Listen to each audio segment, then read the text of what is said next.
What has changed in the last 40 years so that people now can look back and say, this never happened 40 years ago? Heck, I remember my dad going to high school and going to school in Oaks, North Dakota.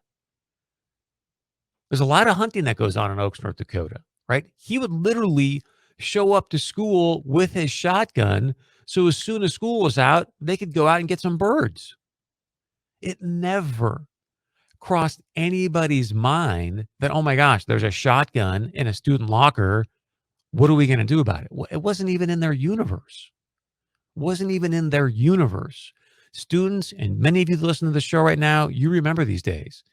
You could bring your shotgun to school because you're like, hey, me and my boys, we're going out hunting after class. Big deal. Didn't matter. So what's changed in the last 40 years? I'm going to give you one suggestion that's changed, one idea.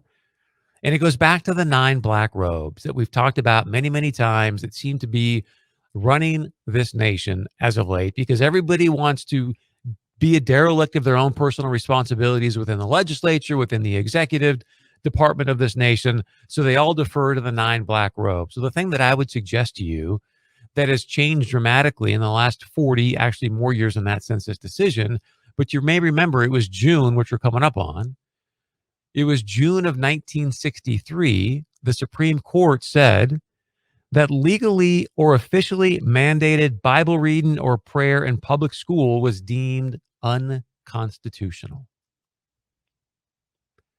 So to take a book that is about truth and be using it and reading it to young minds, which have got some of the best soil in their brains that they're ever going to have, 9 black robes ruled that it was unconstitutional to go and plant those seeds of truth in these minds. And we wonder what's changed.